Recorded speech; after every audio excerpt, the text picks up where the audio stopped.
हरे कृष्णा। आप सभी का हमारे चैनल सुकून भरी बातों में स्वागत है। कार्तिक पूर्णिमा का दिन हिंदू धर्म में अत्यंत शुभ और पवित्र माना गया है। खासकर इस दिन भगवान श्री सत्यनारायण जी की पूजा अर्चना करने का विशेष महत्व है। कहा जाता है कि कार्तिक पूर्णिमा पर श्री सत्यनारायण की पूजा करने से व्यक्ति के जीवन में आ रहे सभी प्रकार के कष्ट दूर हो जाते हैं और सुख समृद्धि का आगमन होता है।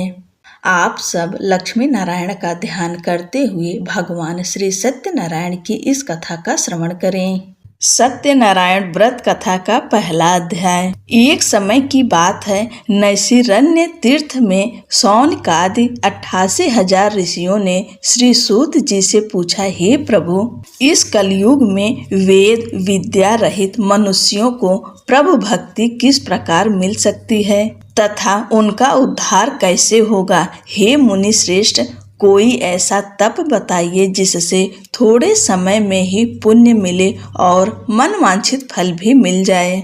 इस प्रकार की कथा सुनने की हम इच्छा रखते हैं। सर्व शास्त्रों के ज्ञाता सूत जी बोले, हे वैष्णवों में पूज्य, आप सभी ने प्राणियों के हित की बात पूछी है, इसलिए मैं एक ऐसे श्रेष्ठ व्रत को आप लोगों को बताऊंगा जिसे नारद जी ने लक्ष्मी नारायण से पूछा था और लक्ष्मीपति ने मुनि श्रेष्ठ नारद जी से कहा था। आप सब इसे ध्यान से सुनिए। एक समय की बात है, योगी राज नारद जी दूसरों के हित की इच्छा के लिए अनेकों लोकों में घूमते हुए मृत्यु लोक में आ पहुँचे। यहाँ उन्होंने अनेक योनियों में जन्मे प्रायः सभी मनुष्यों को अपने कर्मों द्वारा अनेकों दुखों से पीड़ित देखा। उनका दुख देख नारद जी सोचने लगे कि कैसा यत्न किया जाए जिसके करने से निश्चित रूप से मानव के दुखों का अंत हो जाए। इसी विचार पर मनन करते हुए वह अपने विष्णु लोक में गए। वहाँ वह देवों के ईश नारायण की स्तुति करने लगे, जिनके हाथों में शंख चक्र गदा और पद्य थे, गले में वरमाला पहने हुए थे। स्तुति करते हुए नारद जी बोले, हे भगवान, आप अत्यंत शक्ति से संपन्न हैं, मन तथा वाणी भी आपको नहीं पा सकती है। आपका आदि मध्य तथा अंत नहीं है।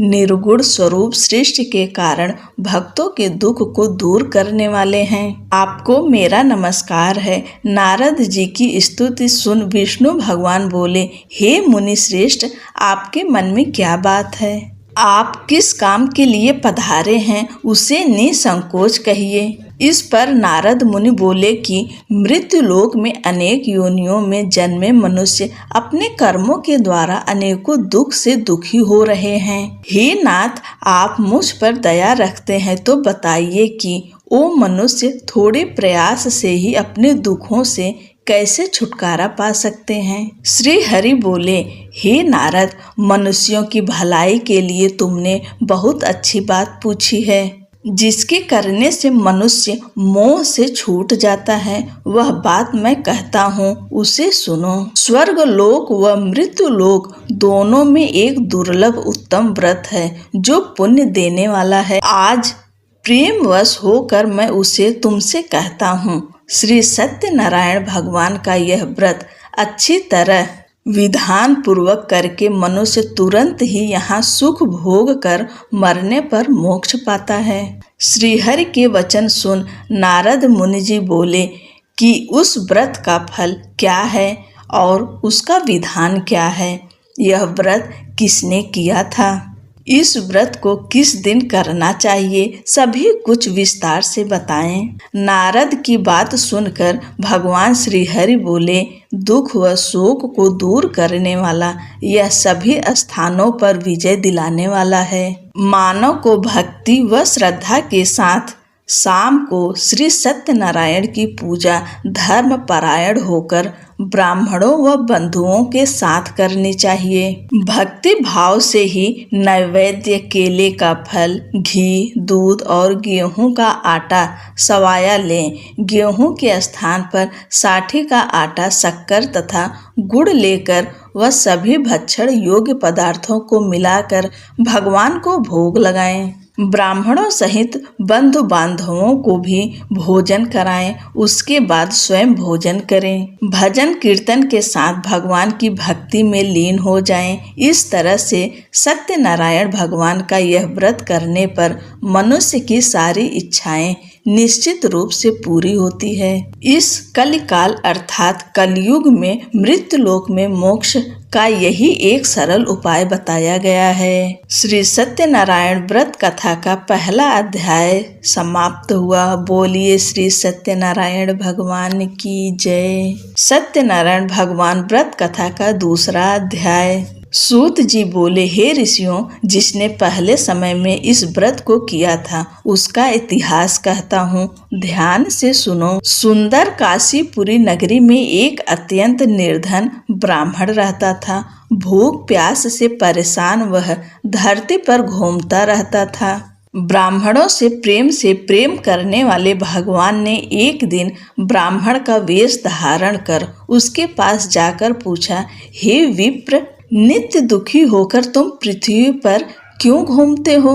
दीन ब्राह्मण बोला, मैं निर्धन ब्राह्मण हूँ, भिक्षा के लिए धरती पर घूमता हूँ। हे भगवान, यदि आप इसका कोई उपाय जानते हो तो बताइए। वृद्ध ब्राह्मण कहता है कि सत्यनारायण भगवान मनोवांछित फल देने वाले हैं, इसलिए तुम उनका पूजन करो। इसे करने से मनुष्य सभी दुखों से मुक्त हो जाता है। वृद्ध ब्राह्मण बनकर आए सत्यनारायण भगवान उस निर्धन ब्राह्मण को व्रत का सारा विधान बताकर अंतर्ध्यान हो गए। ब्राह्मण मन ही मन सोचने लगा कि जिस व्रत को वृद्ध ब्राह्मण करने को कह गए हैं, मैं उसे जरूर करूँगा। यह निश्चय करने के बाद उसे रात में नींद नहीं आई और वह सवेरे उठकर सत्यनारायण भगवान के व्रत का निश्चय कर भिक्षा के लिए चला गया। उस दिन निर्धन ब्राह्मण को भिक्षा में बहुत धन मिला, जिससे उसने बंधु बांधवों के साथ मिलकर श्री सत्यनारायण भगवान का व्रत संपन्न किया। भगवान सत्यनारायण का व्रत संपन्न करने के बाद वह निर्धन ब्राह्मण सभी दुखों से छूट गया और अनेक प्रकार की संपत्तियों से युक्त हो गया। उसी समय से यह ब्राह्मण हर माह इस व्रत को करने लगा। इस तरह से सत्यनारायण भगवान के व्रत को जो मनुष्य करेगा वह सभी प्रकार के पापों से छूटकर मोक्ष को प्राप्त होगा। जो मनुष्य इस व्रत को करेगा वह भी सभी दुखों से मुक्त हो जाएगा। सूत जी बोले कि इस तरह से नारद जी से नारायण जी का कहा हुआ श्री सत्यनारायण व्रत को मैंने तुमसे कहा। हे विप्रो, मैं अब और क्या कहूँ? ऋषि बोले, हे मुनिवर, संसार में उस विप्र से सुनकर और किस किस ने इस व्रत को किया है, हम सब इस बात को सुनना चाहते हैं। इसके लिए हमारे मन में श्रद्धा का भाव है। सूत जी बोले, हे मुनियों, जिस जिसने इस व्रत को किया है वे सब सुनो। एक समय वही विप्र धन व ऐश्वर्य के अनुसार अपने बंधु बांधवों के साथ इस व्रत को करने को तैयार हुआ। उसी समय एक लकड़ी बेचने वाला बूढ़ा आदमी आया और लकड़ियां बाहर रखकर अंदर ब्राह्मण के घर में गया। प्यास से दुखी वह लकड़हारा उनको व्रत करते देख विप्र को नमस्कार कर पूछने लगा कि आप यह क्या कर रहे हैं? तो उन्होंने बताया कि व्रत कर रहा हूँ तथा इसे करने से क्या फल मिलेगा, कृपया मुझे भी बताएं। ब्राह्मण ने कहा कि सब मनोकामनाओं को पूरा करने वाला यह सत्यनारायण भगवान का व्रत है। इनकी कृपा से ही मेरे घर में धन धान्य आदि की वृद्धि हुई है। विप्र से सत्यनारायण व्रत के बारे में जानकर लकड़हारा बहुत प्रसन्न हुआ। चरणामृत लेकर वह प्रसाद खाने के बाद वह अपने घर गया। लकड़हारे ने अपने मन में संकल्प किया कि आज लकड़ी बेचने से जो धन मिलेगा उसी से श्री सत्यनारायण भगवान का उत्तम व्रत करूंगा।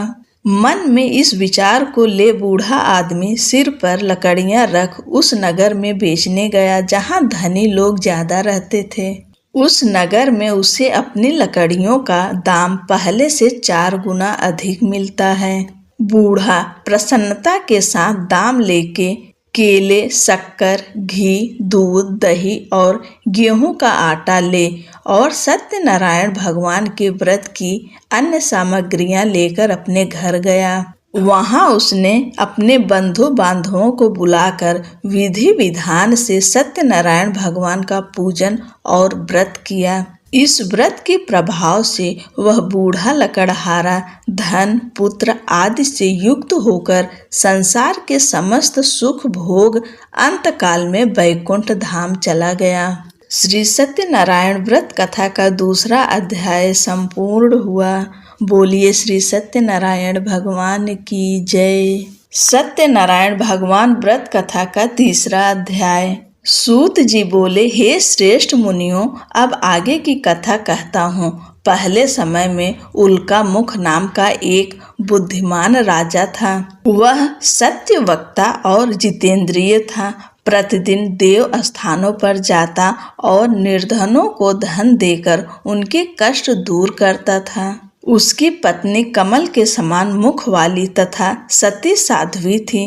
भद्रशिला नदी के तट पर उन दोनों ने श्री सत्यनारायण भगवान का व्रत किया। उसी समय साधु नाम का एक वैश्य आया। उसके पास व्यापार करने के लिए बहुत सा धन भी था। राजा को व्रत करते देखकर विनय के साथ पूछने लगा, हे राजन, भक्ति भाव से पूर्ण होकर आप यह क्या कर रहे हैं? मैं सुनने की इच्छा रखता हूँ, तो आप मुझे बताएं। राजा बोला, हे साधु, अपने बंधु बांधवों के साथ पुत्रादि की प्राप्ति के लिए यह महाशक्तिमान श्री सत्यनारायण भगवान का व्रत व पूजन कर रहा हूँ। राजा के ऐसे वचन सुनकर साधु आदर से बोला, हे राजन, मुझे इस व्रत का सारा विधान कहिए। आपके कथा अनुसार मैं भी इस व्रत को करूँगा। मेरी भी संतान नहीं है और इस व्रत को करने से निश्चित रूप से मुझे संतान की प्राप्ति होगी। राजा से व्रत का सारा विधान सुन व्यापार से निवृत्त हो वह अपने घर गया। साधु वैश्य ने अपनी पत्नी को संतान देने वाले इस व्रत का वर्णन कह सुनाया और कहा कि जब मेरी संतान होगी तब मैं इस व्रत को करूँगा। साधु ने इस तरह के वचन अपनी पत्नी लीलावती से कहे। एक दिन लीलावती पति के साथ आनंदित हो सांसारिक धर्म में प्रवृत्त होकर सत्यनारायण भगवान की कृपा से गर्भवती हो गई। 10वें महीने में उसे गर्भ से एक सुंदर कन्या ने जन्म लिया। दिनों दिन वह ऐसे बढ़ने लगी जैसे कि शुक्ल पक्ष का चंद्रमा बढ़ता है। माता पिता ने अपनी कन्या का नाम कलावती रखा। एक दिन लीलावती ने मीठे शब्दों में अपने पति को याद दिलाया कि आपने सत्यनारायण भगवान के जिस व्रत को करने का संकल्प किया था उसे करने का समय आ गया है। आप इस व्रत को करिए। साधु बोला कि हे प्रिय, इस व्रत को मैं उसके विवाह पर करूँगा। इस प्रकार अपनी पत्नी को आश्वासन देकर वह नगर को चला गया। कलावती पिता के घर में रह वृद्धि को प्राप्त हो गई। साधु ने एक बार नगर में अपनी कन्या को सखियों के साथ देखा तो तुरंत ही दूत को बुलाया और कहा कि मेरी कन्या के योग्य वर देख कर आओ। साधु की बात सुनकर दूत कंचन नगर में पहुंचा और वहां देखभाल कर लड़की से सुयोग्य वाणिक पुत्र को ले आया। सुयोग्य लड़के को देख साधु ने बंधु बांधवों को बुलाकर अपनी पुत्री का विवाह कर दिया। लेकिन दुर्भाग्य की बात ये कि साधु ने अभी भी श्री सत्यनारायण भगवान का व्रत नहीं किया। इस पर श्री भगवान क्रोधित हो गए और श्राप दिया कि साधु को अत्यधिक दुख मिले। अपने कार्य में कुशल साधु बनिया जमाई को लेकर समुद्र के पास स्थित होकर रत्नासारपुर नगर में गया। वहां जाकर दामाद ससुर दोनों मिलकर चंद्रकेतु राजा के नगर में व्यापार करने लगे। एक दिन भगवान सत्यनारायण की माया से एक चोर राजा का धन चुराकर भाग रहा था। उसने राजा के सिपाहियों को अपना पीछा करते देख चुराया हुआ धन वहां रख दिया जहां साधु अपने जमाई के साथ ठहरा हुआ था।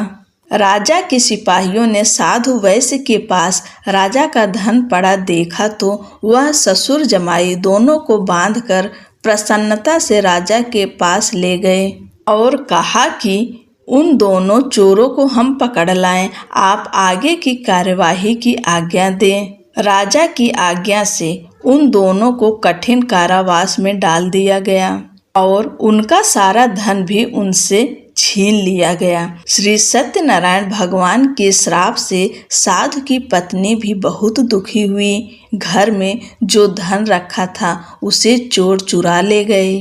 शारीरिक तथा मानसिक पीड़ा व भूख प्यास से अति दुखी हो अन्न की चिंता में कलावती ने ब्राह्मण के घर गई। वहां उसने श्री सत्यनारायण भगवान व्रत होते देख फिर कथा भी सुनी। वह प्रसाद ग्रहण कर वह रात को घर वापस आई। माता ने कलावती से पूछा कि हे पुत्री, अब तक तुम कहाँ थी, तेरे मन में क्या है? कलावती ने अपने माता से कहा, हे माता, मैंने एक ब्राह्मण के घर में श्री सत्यनारायण भगवान का व्रत देखा है। कन्या के ऐसे वचन सुन लीलावती भगवान के पूजन की तैयारी करने लगी। लीलावती ने परिवार व बंधुओं सहित सत्यनारायण भगवान का पूजन किया और उनसे वर मांगा कि मेरे पति तथा जमाई शीघ्र घर आ जाएं। साथ ही यह भी प्रार्थना की हम सब का अपराध क्षमा करें। श्री सत्यनारायण भगवान इस व्रत से संतुष्ट हो गए और राजा चंद्रकेतु को सपने में दर्शन दे कहा कि हे राजन, तुम उन दोनों वैश्यों को छोड़ दो और तुमने उनका जो धन लिया है उसे वापस कर दो। अगर ऐसा नहीं किया तो मैं तुम्हारा धन, राज्य व संतान सभी को नष्ट कर दूंगा। राजा को यह सब कहकर वह अंतर्ध्यान हो गए। प्रातः काल सभा में राजा ने अपना सपना सुनाया। फिर बोले कि बड़े पुत्रों को कैद से मुक्त कर सभा में लाओ। दोनों ने आते ही राजा को प्रणाम किया। राजा मीठी वाणी में बोला, हे महानुभावों, भाग्यवश ऐसा कठिन दुख तुम्हें प्राप्त हुआ है, लेकिन अब तुम्हें कोई भय नहीं है। ऐसा कह राजा ने उन दोनों को नए वस्त्राभूषण भी पहनाए और जितना धन उनका लिया था उससे दुगुना धन वापस कर दिया। दोनों वैश्य अपने घर को चल दिए। श्री सत्यनारायण व्रत कथा का 3रा अध्याय संपूर्ण हुआ। बोलिए श्री सत्यनारायण भगवान की जय। सत्यनारायण भगवान व्रत कथा का 4था अध्याय। सूत जी बोले, वैश्य ने मंगलाचार कर अपनी यात्रा आरंभ की और अपने नगर की ओर चल दिए। उनके थोड़ी दूर जाने पर एक दंडी वेशधारी श्री सत्यनारायण ने उनसे पूछा, हे साधु, तेरी नाव में क्या है? अभिवाड़ी वड़िक हंसता हुआ बोला, हे दंडी, आप क्यों पूछते हो? क्या धन लेने की इच्छा है? मेरी नाव में तो बेल व पत्ते भरे हुए हैं। वैश्य के कठोर वचन सुन भगवान बोले, तुम्हारा वचन सत्य हो। दंडी ऐसे वचन कह वहां से दूर चले गए। कुछ दूर जाकर समुद्र के किनारे बैठ गए। दंडी के जाने के बाद साधु वैश्य ने नित्य क्रिया के पश्चात नाव को ऊंची उठते देखकर अचंभा माना और नाव में बेल पत्ते आदि देख वह मूर्छित हो जमीन पर गिर पड़ा। मूर्छा खुलने पर वह अत्यंत शोक में डूब गया तथा उसका दामाद बोला कि आप शोक न मनाएं, यह दंडी का शाप है, इसलिए हमें उनकी शरण में जाना चाहिए, तभी हमारी मनोकामना पूरी होगी। दामाद की बात सुनकर वह दंडी के पास पहुंचा और अत्यंत भक्ति भाव नमस्कार करके बोला, मैंने आपसे जो असत्य वचन कहे थे उनके लिए मुझे क्षमा करें। ऐसा कहकर महान शोकातुर हो रोने लगा। तब दंडी भगवान बोले, हे वड़िक पुत्र, मेरी आज्ञा से बार बार तुम्हें दुख प्राप्त हुआ है। तू मेरी पूजा से विमुख हुआ। साधु बोला, हे भगवान, आपकी माया से ब्रह्मा आदि देवता भी आपके रूप को नहीं जानते, तब मैं अज्ञानी कैसे जान सकता हूँ। आप प्रसन्न होइए, अब मैं सामर्थ्य के अनुसार आपकी पूजा करूँगा। मेरी रक्षा करो और पहले के समान नौका में धन भर दो। साधु वैश्य के भक्ति पूर्वक वचन सुनकर भगवान प्रसन्न हो गए और उसकी इच्छा अनुसार वरदान देकर अंतर्ध्यान हो गए। ससुर जमाई जब नाव पर आए तो नाव धन से भरी हुई थी। फिर वहीं अपने अन्य साथियों के साथ सत्यनारायण भगवान का पूजन कर अपने नगर को चल दिए। जब नगर के नजदीक पहुँचे तो दूत को घर पर खबर करने के लिए भेज दिया। दूत साधु की पत्नी को प्रणाम कर कहता है कि मालिक अपने दामाद सहित नगर के निकट आ गए हैं। दूत की बात सुन साधु की पत्नी लीलावती ने बड़े हर्ष के साथ सत्यनारायण भगवान का पूजन कर अपनी पुत्री कलावती से कहा कि मैं अपने पति के दर्शन को जाती हूँ, तू कार्य पूर्ण कर शीघ्र आ जा। माता के ऐसे वचन सुन कलावती जल्दी से प्रसाद छोड़ अपने पति के पास चली गई। प्रसाद की अवज्ञा के कारण श्री सत्यनारायण भगवान रुष्ट हो गए और नाव सहित उसके पति को पानी में डुबो दिया। कलावती अपने पति को वहां न पाकर रोती हुई जमीन पर गिर गई। नौका को डूबा हुआ देख वह कन्या को रोता देख साधु दुखी होकर बोला, हे प्रभु, मुझसे तथा मेरे परिवार से जो भूल हुई है उसे क्षमा करें। साधु के दीन वचन सुनकर श्री सत्यनारायण भगवान प्रसन्न हो गए और आकाशवाणी हुई, हे साधु, तेरी कन्या मेरे प्रसाद को छोड़कर आई है, इसलिए उसका पति अदृश्य हो गया है। यदि वह घर जाकर प्रसाद खाकर लौटती है तो इसे इसका पति अवश्य मिलेगा। ऐसी आकाशवाणी सुन कलावती घर पहुंचकर प्रसाद खाती है और फिर आकर अपने पति के दर्शन करती है। उसके बाद साधु अपने बंधु बांधवों सहित श्री सत्यनारायण भगवान का विधि विधान से पूजा करता है। इस लोक का सुख भोग कर अंत में स्वर्ग को जाता है। श्री सत्यनारायण व्रत कथा का चौथा अध्याय संपूर्ण हुआ। बोलिए श्री सत्यनारायण भगवान की जय। सत्यनारायण भगवान व्रत की कथा का 5वां अध्याय। सूत जी बोले, हे ऋषियों, मैं और भी एक कथा सुनाता हूँ, उसे भी ध्यान पूर्वक सुनो। प्रजा पालन में लीन तुंगध्वज नाम का एक राजा था। उसने भी भगवान का प्रसाद त्याग कर बहुत ही दुख सहन किया। एक बार वन में जाकर वन्य पशुओं को मारकर वह बड़ के पेड़ के नीचे आ गया। वहां उसने ग्वालों को भक्ति भाव से अपने बंधुओं सहित सत्यनारायण भगवान का पूजन करते देखा। अभिमानवश राजा ने उन्हें देखकर भी पूजा स्थान में नहीं गया और ना ही उसने भगवान को नमस्कार किया। ग्वालों ने राजा को प्रसाद दिया, लेकिन उसने वह प्रसाद नहीं खाया और प्रसाद को वहीं छोड़ अपने नगर को चला गया। जब वह नगर में पहुंचा तो वहां सब कुछ तहस नहस हुआ पाया, तो वह शीघ्र ही समझ गया कि यह सब भगवान ने ही किया है। वह दोबारा ग्वालों के पास पहुंचा और विधि पूर्वक पूजा करके प्रसाद खाया तो श्री सत्यनारायण भगवान की कृपा से सब कुछ पहले जैसा हो गया। दीर्घ काल तक सुख भोगने के बाद मरणोपरांत उसे स्वर्गलोक की प्राप्ति हुई। जो मनुष्य परम दुर्लभ इस व्रत को करेगा तो भगवान सत्यनारायण की अनुकंपा से उसे धन धान्य की प्राप्ति होगी।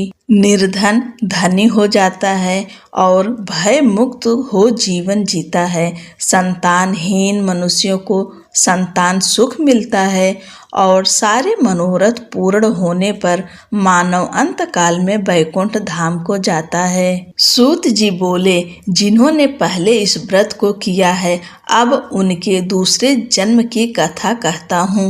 वृद्ध शतानंद ब्राह्मण ने सुदामा का जन्म लेकर मोक्ष की प्राप्ति की। लकड़हारे ने अगले जन्म में निषाद बनकर मोक्ष प्राप्त किया। उल्का मुख नाम का राजा दशरथ होकर वैकुंठ को गए। साधु नाम की वैश्य ने मोर ध्वज बनकर अपने पुत्र को आरे से चीरकर मोक्ष पाया। महाराज तुंगध्वज ने स्वयंभू होकर भगवान में भक्ति युक्त हो कर्म कर मोक्ष पाया। श्री सत्यनारायण व्रत कथा का 5वां अध्याय संपूर्ण हुआ। बोलिए श्री सत्यनारायण भगवान की जय। पूरी कथा श्रवण करने के लिए आपका धन्यवाद। भगवान श्री सत्यनारायण की कृपा से आपकी हर मनोकामनाएं पूरी हो। आपको जीवन में जो कुछ भी चाहिए भगवान सब पूर्ण करें। आपका जीवन खुशियों से भरा हुआ हो। चैनल को लाइक शेयर कर दीजिए, सब्सक्राइब करना ना भूलें। जय श्री कृष्णा। राधे राधे।